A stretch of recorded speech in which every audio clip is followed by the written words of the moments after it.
Hi,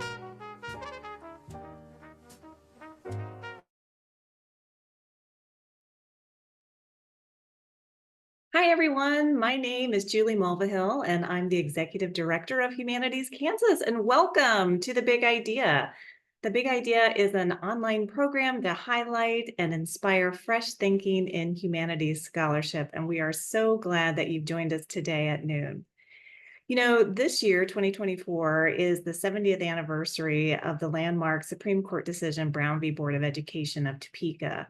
And we've been spending this spring really talking about the legacy and impact of that decision. And today's big idea takes us in a slightly different direction, and we're excited for you to be a part of this conversation. So if you're new here, or if you're returning, just a reminder that each big idea begins with a short essay by our featured speaker, and we'll make sure that we'll put that in the chat box in case you haven't had a chance to look at that.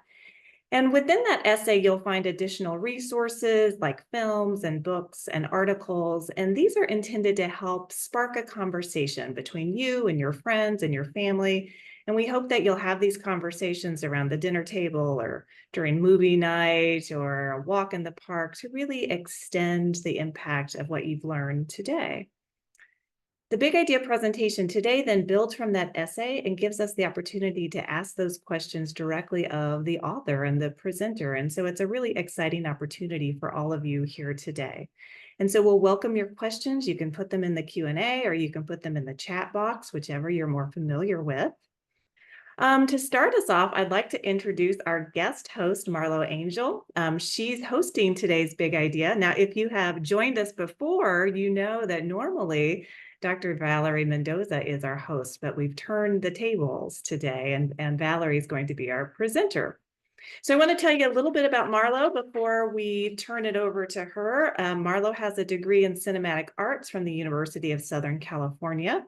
She's the founding director of the Free State Festival and the curator of film and media at the Lawrence Arts Center and the community engagement coordinator for the Burt Nash Community Mental Health Center in Lawrence. So we're grateful that she took time to do this today. Marlo is very passionate about fostering community-driven work and helping others share their stories on film. So Marlo, thanks again for coming, and I'll send it over to you. Thank you so much, Julie, and thanks to Humanities Kansas for doing this program. I'm so delighted to share some big ideas with Dr. Valerie Mendoza today. Valerie is a Topeka native and received her PhD in history from the University of California, Berkeley, another California alum. I love it. She works in the public humanities, where her research focuses on the history of the Latinx community, both in Kansas and the Midwest at large. Valerie has served as a consultant to the Kansas State Historical Society, the Kansas Creative Arts Industries Commission, and the National Folklife Network. Her interests include the history of Mexicans and the U.S., gender studies, and ethnic studies. So welcome, Valerie. Thank you for joining on the other side of the table for this conversation today. Thank you, Marlo. It's good to be here. Wonderful. So delighted to talk today about Brown v. Board and celebrating that history. And I think one of the things that's common to many people's mind when we think about segregation, we think in terms of Black and white. But your Big Ideas essay did such a great job of sharing the Latino experience in public schools in Kansas. And you took us back, prior to the 50s, back to early as the 1920s. So I wondered if you could share some of that early history with us today. Yeah, so Kansas represents a really interesting story because, as we know, the schools were segregated, and the law here said in larger cities like Topeka, Wichita, Kansas City, schools could segregate, and in those cities in particular, not only were there segregated schools, for white children and Black children, but there were also segregated schools for Mexican children. So, for example, in Kansas City in the early 1920s, parents set up a petition to have a separate school built for Mexican children.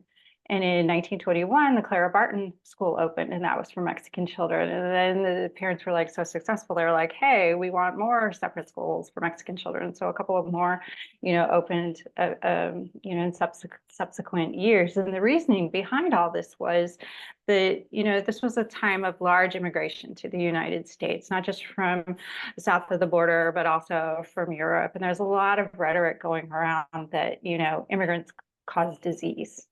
And, if, we just came out of a pandemic, and at that time they were just coming out of a pandemic, right? So part of the thinking was that there was that kind of, not hysteria per se, but, a caution. And so yeah, so some of those cities had triracial school districts. And various reasons for that, in addition to kind of the immigration reasoning, just not wanting to mix their children to mix with other kids. Language barrier was often given as an excuse. These children don't speak English. We want we don't want our children being held back.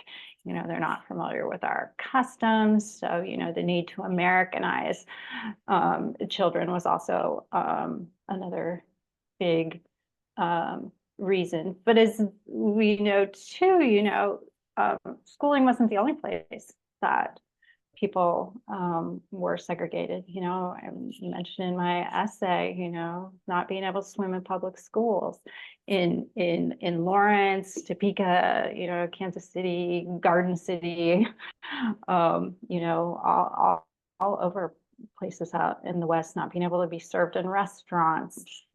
I was doing some interviews and about the Bottoms neighborhood in Topeka, and one person told me a story that his mother told him, and I have to share it because it's such an amazing story. So movie theaters were segregated, right? So Black and brown patrons had to sit in the balcony. They couldn't sit on the main floor with white patrons. And so this person's mother went to the movie theaters. This is again in the 1920s era in Topeka, and the balcony was full. So she went and took a seat on the main level, which was not full. Well, the usher noticed her, asked her to move, and she said, well, it's full. I'm going to sit here. And she was very adamant about staying in her seat. So the usher went to get the manager, who came and, said, I'm sorry, you cannot sit here. You need to sit in the balcony. And she's like, the balcony is full. I want to sit here. And the usher said, the manager said, no, I'm going to have to ask you to leave. And the woman said, fine, but I want my money back. And he said, fine, I will give you your money back. So he went and got the money, and he held it out to her.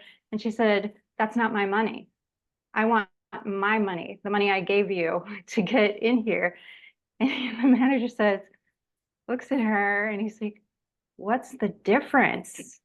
And she said, exactly. I love that. Yeah, it's an awesome story. There's so much nuance. And I think, like, you talked about Lawrence as well. And I think there's so many stories with, maybe sometimes if they could pass, if skin was light enough, skin color, they could sit in the back of that main stage and instead of the balcony. And Right. so, or they were served from paper cups instead of glass cups, like white patrons, where Black people may have just been sent away. So I think it's so interesting hearing the nuances of the Brown experience, which is often overlooked. We talk about segregation. I feel like we're always thinking black and white, and it's like, where did Latinos fit into that? And having those stories shared and told, while people are still here to tell them in their own words, I think is so powerful. So I'm so appreciative of the research you've done in that area. Yeah. Thank you. There's another story that my mom told me about my grandfather. It was one of those, they had to be served in the back, at a restaurant when the paper bag takeout.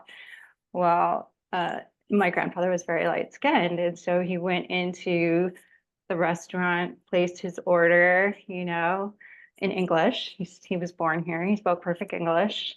They gave it to him. And as soon as they handed him the sack, he started speaking rapid fire Spanish to them so that they would know that, hey, I broke the rules, or you served, a Mexican person, and then he hightailed it out of there. I love that he seized the moment. Yeah. You touched upon language with that, and then also a little bit in the school system. And it's so interesting how that, for Latino children coming into the school system, how that was a segregation and putting those children together due to language. How do you feel like language has functioned in the way Mexicans were treated in schools in Kansas? Yeah, absolutely. And that language barrier was definitely used as a justification for, that's in the 1920s and 30s, especially for that third school for children. It was kind of a way to justify that expense of building that school, of hiring teachers to be in that school, even though the teachers did not speak Spanish, Oh, right? wow. The teachers were English speakers. And so the children were thrust into an immersive situation, let us say kindly, right? But the thing about that is that when children were placed in those schools, they were not tested for their language skills, right? Even if a child who had immigrant parents or who was an immigrant themselves, even if they spoke English, they weren't put in the school with white children. They were because of their last name or because of their skin color or because of their parents' skin color. In some cases, they were put into the school for Mexican children. Now, as students went up the school ladder, right? During that time period, the 20s and 30s, once they graduated from, 8th grade, which was elementary school at the time, fewer and fewer students went on to high school because they needed to work and help support their family, or they needed, to stay home and help, in the household, or for whatever reason. So junior highs and high schools were less likely to have that third school, right? So in Kansas City in 1925, there was this case that involved language. Four children wanted to enter Argentine high school, and so there wasn't a separate school for Mexican children at the time, and the parents did not want these 4 Mexican children in the high school with their white children. So again, the parents signed up this petition, right? We don't want our kids here, you can't go. Well, the Mexican parents were like, no, we're not gonna do that. We're not gonna take that. And so they went to the school board and said, no, we want our children to go to the high school. And the school board said, you know what, your children can go. We don't want, your children can't go here. And part of the reason that this was an issue is because the language barrier couldn't be used. All of these children went through the Mexican grade school, right? And so they had been, all 8 years of their schooling had been in English by these teachers who didn't speak Spanish, right? So they knew English. And so the school board was like, you know what, we will pay to bus your children across the state line into Missouri so they can go to school there. So the school board was willing to pay for taxi or bus, and pay for, tuition even, and send them across the state line. The parents were like, no, we don't want our children traveling, that far across the state line. And the school board said, okay, fine. Your children can come to the school, but we're going to put them in a separate classroom, which is another tactic that was used to segregate, particularly in smaller cities where there weren't enough children to justify that third school, right? Or second school in some cases. And again, the parents were like, no, we want our children to have the same school experience as every other child in this school. And so it became a really huge deal. The parents of these 4 children kept their children out of school for an entire year in protest until this was resolved. They went to the Mexican consul. Kansas City at that time had a Mexican consul, and they went and protested to the Mexican consul. And the Wyandotte County attorney got involved in the case. It even went up to the Kansas State Attorney General, who was telling the Wyandotte attorney, you need to handle this. This is bad press for us, for the governor. We want this case to go away. So there was all this kind of passing the buck and back and forth. And eventually the Mexican consul protested to the ambassador from Mexico in Washington, D.C. Wow. So now we're at the national level, and the ambassador protests to the State Department in Washington. And the whole thing finally gets solved when the State Department says, you know what, according to the Treaty of Guadalupe Hidalgo, for those of you who don't know your history, the Treaty of Guadalupe Hidalgo was the treaty that ended the war between Mexico and the United States in 1848. Going back to a treaty in the 19th century. According to the Treaty of Guadalupe Hidalgo, Mexicans are classified as whites. Therefore, these children can go to the school. So the following year, in 1926, the children enter the school. There's no protest whatsoever. And the reason we knew there was protest was through newspapers, right? And so in those newspapers the next year, nothing about parent uprising, nothing about, school boards. And we know they're in school because one of those children is playing for the football team. And 4 years later, they graduate. And, speaking of language, one of the stories I like to tell about this is the player who, the young man who was playing football, he went on to play football for Baker University. He got a scholarship to go there. And one of the stories that I heard about him was that he taught his fellow teammates plays in Spanish to confuse the opponents. So I love that. Another little story I love there about language. But these issues, language issues, are still around, involving schools still around today. About teaching children in their language, right? English language learners. My brother teaches English language learners at the elementary level.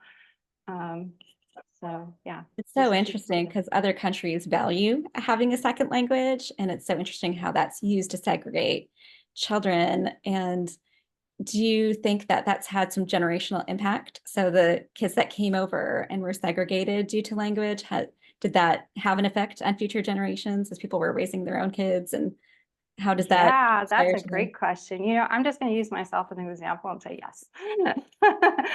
Right. So my parents didn't teach me Spanish. Spanish wasn't spoken in my home. It was only spoken if they didn't want me to understand something. And I think, yes, that's very much part of it. In the essay, I talk about how, if children spoke Spanish at school, that they were punished, right? They were, sent to the principal's office, given chores to do, put in detention. Their hands were hit with rulers, those types of things. So yeah, I definitely think it had an effect. In my case in particular, I've tried to learn Spanish on multiple occasions, right? Junior high school, college, Duolingo, all those apps, and I can't do it. And finally I was like, you know what? I think just in my own personal psyche, because that was a language I wasn't supposed to understand as a child, I just have this mental block. I'm just not good with languages. But obviously didn't affect my brother, for example, who I said teaches English language learners. His Spanish is fluent. He's great. So it's just a me thing, I think. So. It's so interesting. And I feel like maybe it's starting to change now. People are appreciating the value. And I hope that public schools, they can get those languages accessible earlier, when it's easier for kids to learn a second language. So it's really interesting to see that.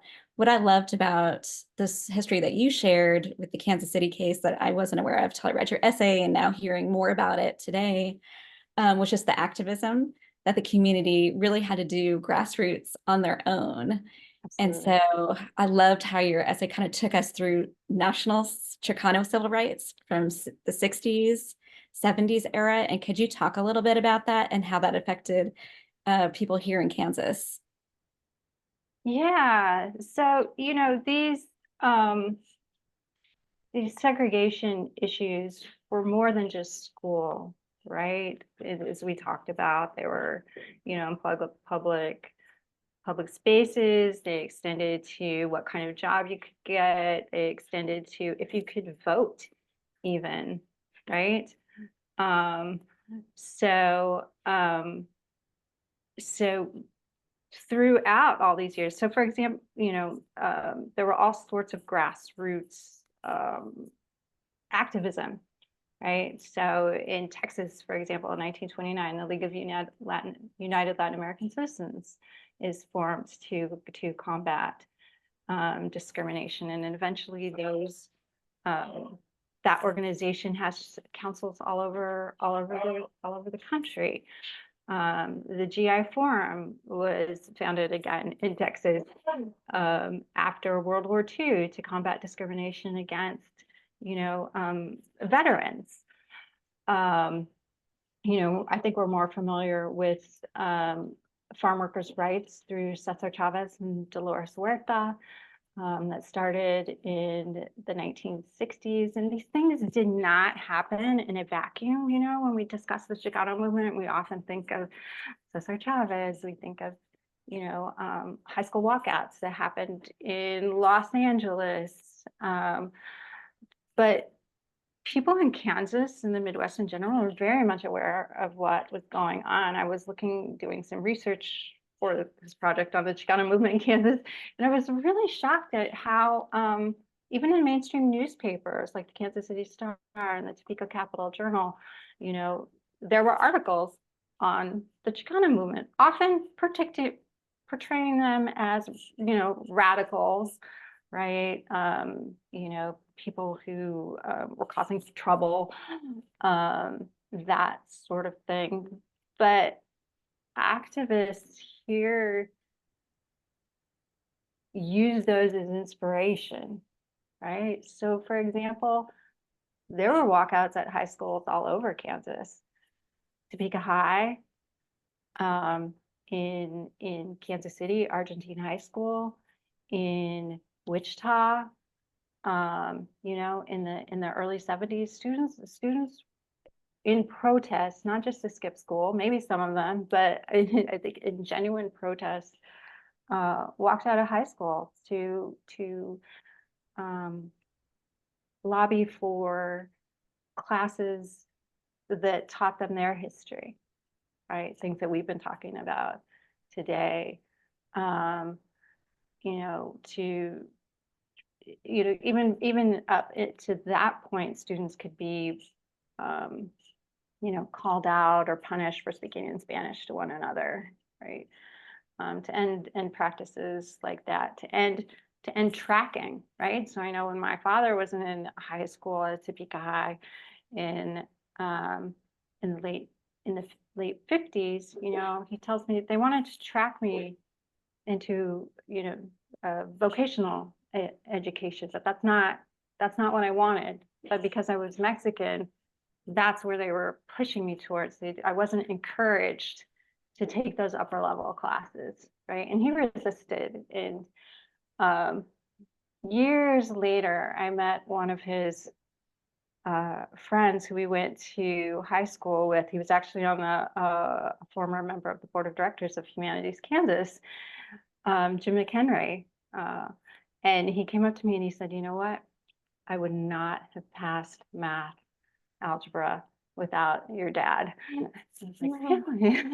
It's like, wow, thank you for sharing that with me. So so resistance at the individual level, and then resistance through the group level with the walkouts, but also, organizations like Topeka developed a LULAC chapter here in the early 1970s that, my parents and their friends helped to found. And one of the things that they did was they applied for and received a grant to develop an educational center that helped these high school students get to college to figure out, how do I even do that, if if if I wanted to. So moving more kids into college, and then those students developed groups of their own. At Washburn, for example, there was a league of a Latin American Student Service Organization, LASO, and they did all sorts of community work,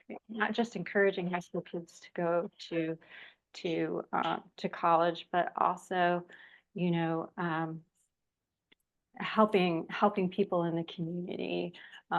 They would sponsor Spanish language movies, for example, at the Jayhawk Theater, that type of thing. At K-State, there was a local chapter of again, a more national organization called MECHA, and they organized,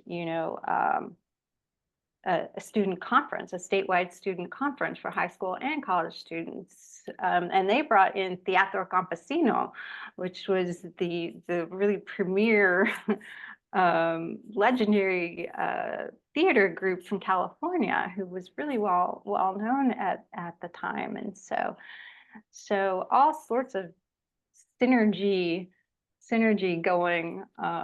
going on to not just advocate for rights, but also promote pride and culture. I think that's so important. And you referred to kind of mentorship and just how your father helped inspire young people to go up. And I think it's so important not just to get the classrooms integrated, but to get teacher representation in those mentors and leadership roles and seeing that come together. Do you know if those groups are still active? Some of the ones that you mentioned that you and your family's been involved in through the years, and are there certain issues that are topical today that they might be dealing with? Yeah, so the LULAC Council here in Topeka is still active. They just celebrated their 50th anniversary. And one of the things they do every year is a fundraising dance for Valentine's Day called the Sweethearts Dance. And that just celebrated, I think it was its 45th year. And there are still MECHA chapters all across the country, but I don't know of any in Kansas at the moment. In Kansas, those groups kind of morphed into what is called HALO, so Hispanic American Leadership Organization. And I know there's one at Washburn, at Wichita State, at KU, still doing many of the same types of things, and they serve as support groups to help get those students through college, right? Other advocacy issues are voting rights, making sure people register to vote and do so, right? Helping them, take them to polling places, things like that. Immigration issues are also pretty big advocacy topics. Wonderful. That's kind of a great lead in to one of the questions we had in the chat, asking if you can talk a little bit about the differences or similarities of Mexican Americans living in Western Kansas, like Garden City, which made me think about when you're talking about getting people to the polls, especially in those Western areas, compared to larger urban communities like Topeka, Kansas City, especially as it comes to schools.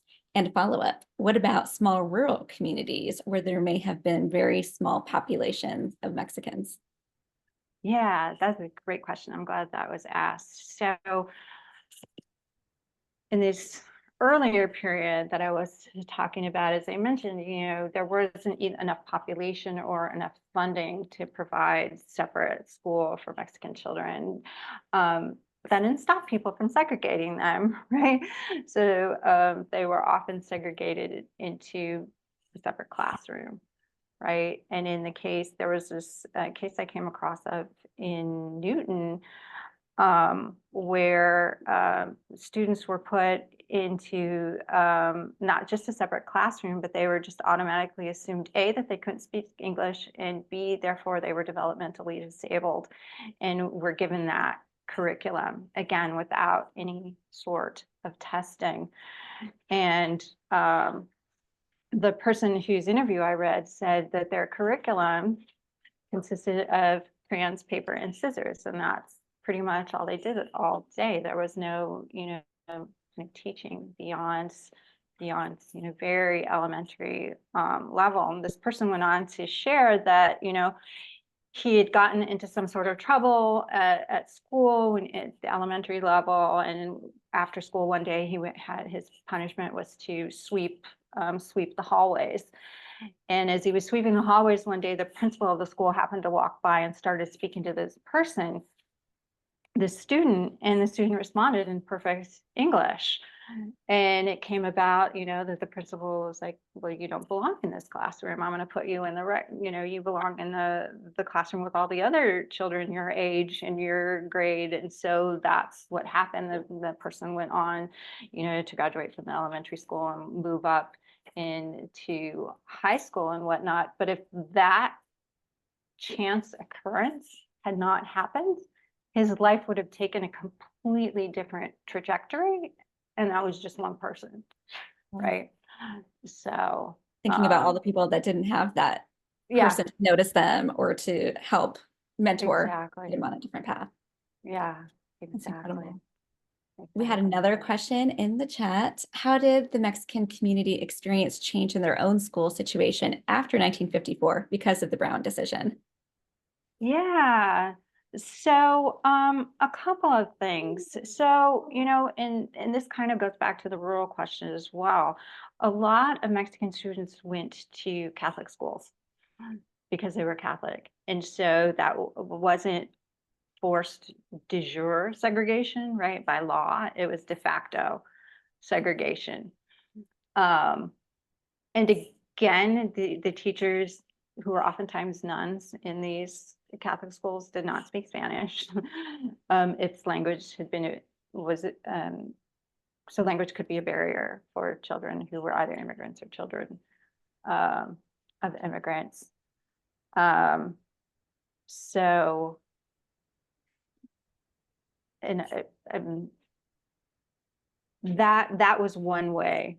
Another way of segregating students, in these different types of towns. And in some, because so two things about that is that, one, it could form a sense of unity, right, among the children, because I know, in listening to African American students who attended African American students, that's one thing they lament after 1954, right? So there's that piece of it, but there's also the piece of it where, because their teachers weren't of the same culture and same heritage, that they still felt othered or not good enough, right? And I don't think the Brown case affected them quite as much as it did African American students, right?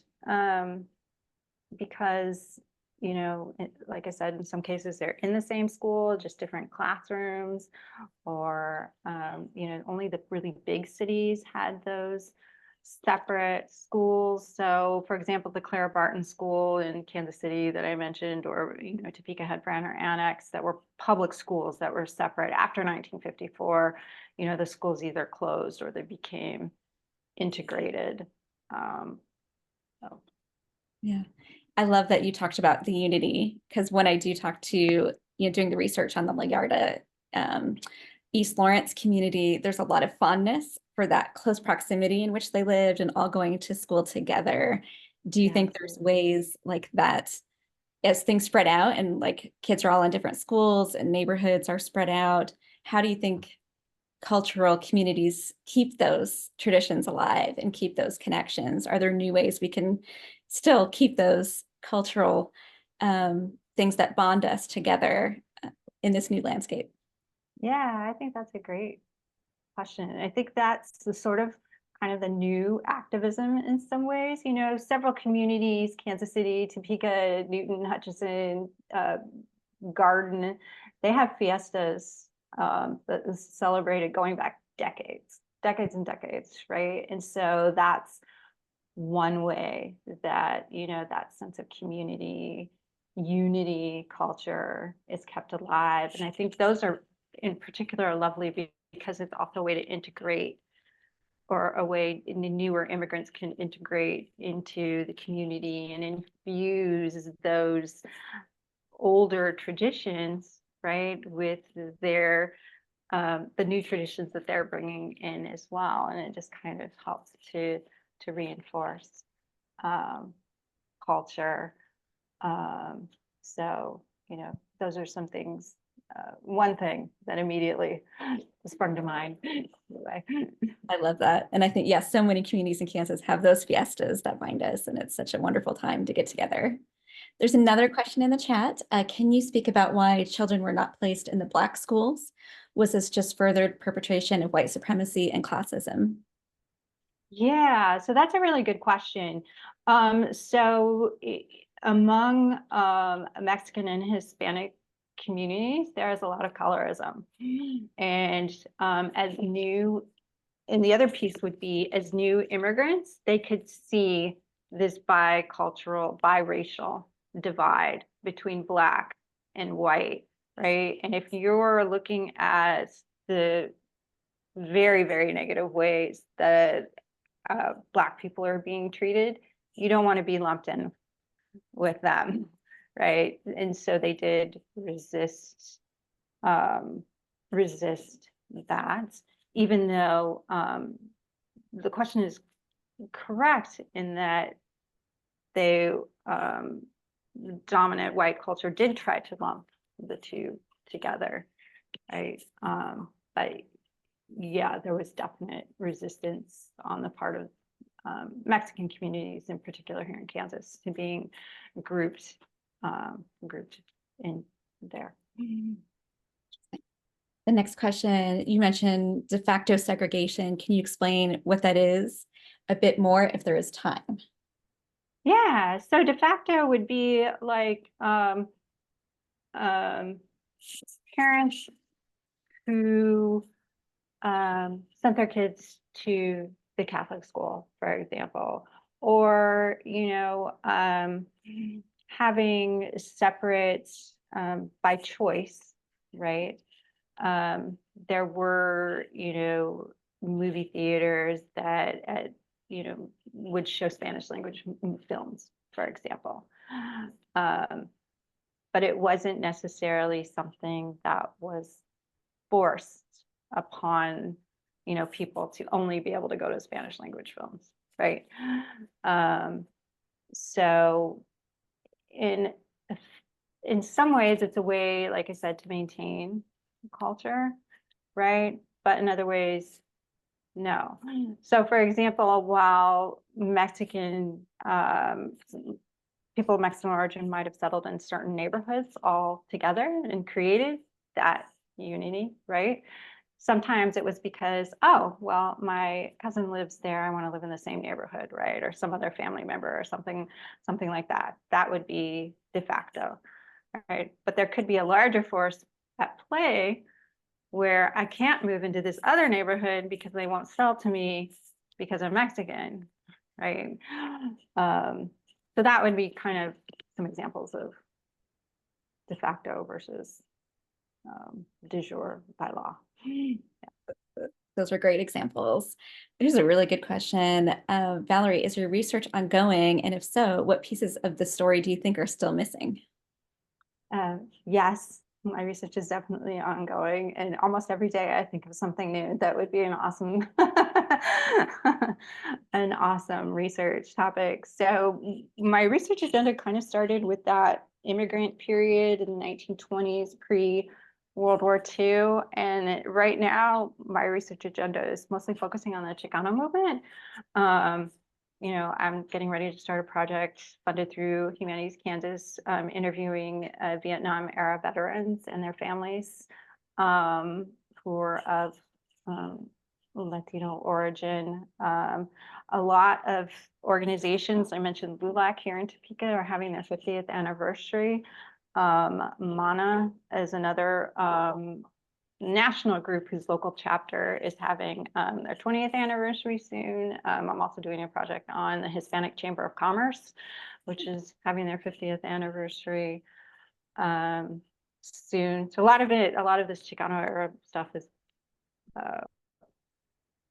based off of these anniversaries, which kind of make it a nice, you know, round number to look back on all of the accomplishments that have happened over the years. And it's just like mind-boggling to think about everything that people have done that we take for granted. There's a great question here too. How can we help in advocating for the further teaching of this history? I think doing these events is so important. That's why I'm so grateful for Humanities Kansas for providing platforms for these talks and even funding the research that you're talking about so you can capture those Vietnam veterans' stories in their own words. Is there anything you feel like the general public could help advocate for in teaching this history for future generations? Yeah, so I think two things. One, talking to your family members, it's not enough. So I was at a training for this Vietnam Veterans project, and this is kind of round two of funding that Humanities Kansas is doing. And one of the things that people who had done that interviewed Vietnam veterans in their various communities before had said was that these stories didn't get told because nobody asked, right? So you need to ask. Sometimes people don't talk about things because they don't think they were important. That's one of the things I've learned through this Chicano Movement Project. Oh, I didn't do anything. So-and-so did something. And then so-and-so says, no, it wasn't me. It was, the original person that I was talking to, right? So they think we're so humble, right? So we don't think that we've done anything, and so we don't talk about it. But ask people. And I will also put in a plug for Humanities Kansas, who has several Speakers Bureau topics that your organizations can bring to your communities for free. This topic is one of them. I know there's another topic on the history of tortillas, for example, that is a wonderful talk by Jean Chavez, and there are others whose names I'm blanking on at the moment, but go to humanitieskansas.org and you can find various topics. I'm glad you mentioned that tortilla talk because now I'm getting hungry and I really want some tortillas. Absolutely. Well, thank you, Valerie, for taking the time to share this history with us today. And I'm grateful for your research and for Humanities Kansas for having platforms like these. And I'll turn it over to Julie. Thanks to everyone for joining us today as well. Wow, I really hate to see this end. I just want to say thank you to both of you for, kind of sharing your generous sharing of your personal stories as well, but also for your work in preserving these stories. I know, Valerie, your work, as you pointed out, is ongoing and morphing and growing. And Marlo, you've done such important work in many areas. One that I can think of is your La Yarda documentary that you were looking to preserve the oral histories and stories of a particular neighborhood in East Lawrence. And I also know that there's another project going on that's also kind of similar here in Topeka, exploring the stories of the Topeka Bottoms area as well. So, just thank you to you both for, the work that you're doing as professionals, as filmmakers, as storytellers, as story gatherers. That's really incredible. And as Valerie mentioned, her presentation is part of our special Brown v. Board Speakers Bureau. So if any of you out there would like to invite Valerie to come to your organization and hear more about this firsthand as a presentation, she even has some visuals. I've seen it in person. It's really lovely and great, really informative and thoughtful. Please check out our website so that you can find out the details as to how to bring her to your town. But I also, before I let you go, want you to save the date for our next big idea on April 12th. We'll rejoin at noon on that day. In honor of National Poetry Month, which is April, we'll be inviting poet Michael Kleber Diggs to join Dr. Valerie Mendoza to discuss the importance and legacy of African-American poetry as we extend this conversation about Brown v. Board and the importance of that decision. And with that, I just want to thank the both of you again and wish everyone a great weekend. See you soon. Thank you. Thank you all.